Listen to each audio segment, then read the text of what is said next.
జీసిడియం ప్రేమా స్వరం, దైవ కృపా స్వరం, ఇది ఆత్మీయ స్వరం, ఇది ఆత్మీయ స్వరం.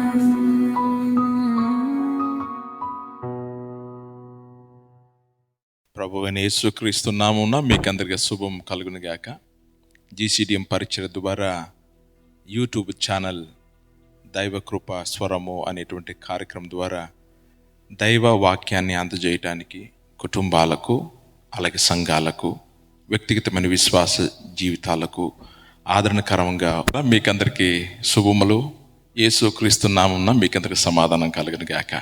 ఈ ఉదయకాలమున ఆత్మీయ పరిశుద్ధత, ఆత్మీయ సంపూర్ణత అనే అంశం మీద మనం మాట్లాడుకుందాం. ఈ ఉదయకాలపు ధ్యానాంశంలో దేవుడు మనతో మాట్లాడును గాక. చిన్న ప్రార్థన చేద్దాం. కృపగల దేవునికి స్తోత్రాలు చెల్లిస్తున్నా. ఈ యొక్క అంశముల ద్వారా మా ఆత్మీయ జీవితానికి బలపరచమని యేసునామమున ప్రార్థన చేస్తున్నాము తండ్రి, ఆమేన్. ప్రియులరా, అపోస్తలుడైన పౌలు గారు చాలా చక్కని విషయాలు మాట్లాడాడు. ఏమంటాడంటే, మనకు ఒక శరీరం ఉన్నది, శరీరానికి మనసు ఉన్నది. మనకు ఆత్మ కూడా ఉన్నది, ఆత్మకు మనసు కూడా ఉన్నది. చాలాసార్లు మనం శరీరానికి ఇచ్చినటువంటి మనసు ఆత్మకి ఇవ్వటం లేదు. ఎక్కువ ఉదయం లేచినప్పటి నుండి సాయంత్రం వరకు కూడా ఎప్పుడు శరీరం గురించే ఆలోచన చేస్తున్నా. అయితే దేవుని వాక్యం ఏమంటుందంటే, దేవుడు అనుగ్రహించిన ఆత్మ శాశ్వతమైనది కనుక ఆ ఆత్మకు నిత్యానందాన్ని కలగజేయటానికి ఆత్మకు కూడా ఆహారం కావాలి. మన భౌతిక శరీరానికి ఆహారం ఎంత ప్రాముఖ్యమో, ఎదుగుదల కొరకు ఎంత ప్రాముఖ్యమో, అలాగనే ఆత్మకు కూడా మనసు ఉన్నది. అది శాశ్వతమైనది, అది నిత్యం కలిగేది. కనుక ఈ ఆత్మకు ఆహారం యేసుక్రీస్తు ద్వారానే జరుగుతుంది. యేసు ప్రభువారు దేవుని వాక్యంగా ప్రకటించబడింది. ఆయన లేకుండా ఏది కలగలేదు, ఏ సృష్టి కూడా. కనుక వాక్యం ద్వారా సృష్టి వచ్చింది. కనుక మన ఆత్మకు ఆహారం పొందాలంటే యేసుక్రీస్తు వారిని గూర్చిన జ్ఞానాన్ని మనం పొందాలి.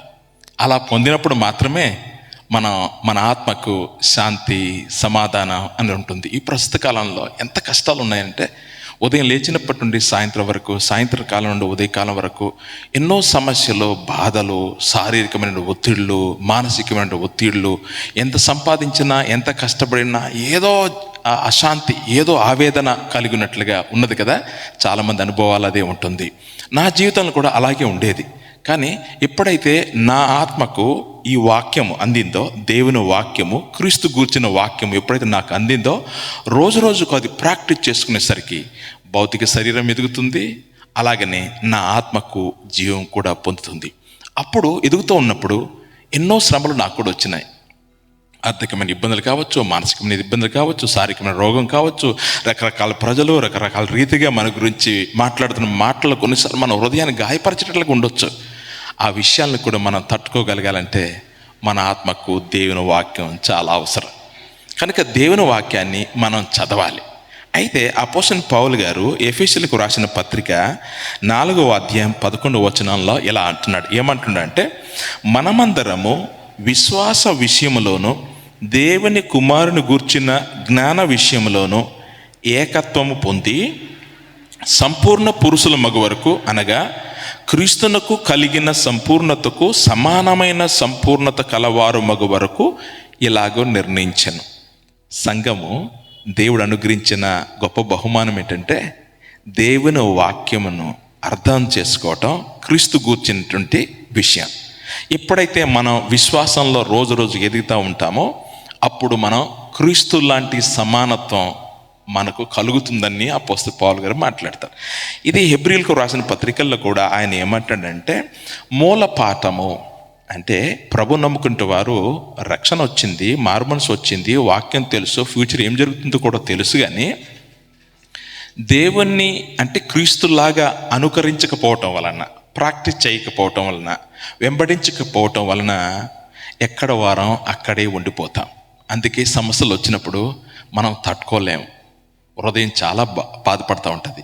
కనుక యేసులాగా మనం తట్టుకోవాలంటే యేసు తండ్రి అయిన దేవునికి ఎలాగ విధేయత చూపించాడో, ప్రేమగా ఎలాగ జీవించాడో, దేవుని వాక్యాన్ని కలిగినటువంటి అతను దేవుని వాక్యానుసారంగా ఎలా జీవించాడో అలా జీవించినప్పుడు ప్రియులరా మనం సంఘంలో ఎదగలుగుతాం, మన కుటుంబాల్లో ఎదగలుగుతాం, దేవుని సంపూర్ణతకు ఎదగలుగుతాం. లేకపోతే చిన్నపిల్లల లాంటి మనసు కలిగి ఉంటాం. చిన్నపిల్లలకి పెద్ద పెద్ద విషయాలు అర్థం కాదు కనుక పెద్దవాళ్ళు వయసులో ఎదిగినట్టు వారు అంటే విశ్వాసంలో ఎదిగినట్టు వారు క్రీస్తుని గురించి వాళ్ళు అర్థం చేసుకుంటారు, క్రీస్తులాగా జీవిస్తారు. ప్రియులరా దేవుని వాక్యం సంపూర్ణంగా ఉండటానికి మనల్ని పిలుస్తున్నది కనుక మనమందరం క్రీస్తు లాంటి సారూప్యం కలిగి జీవించినప్పుడు మనం ప్రతి విషయంలో మనం ఎదగలుగుతాం.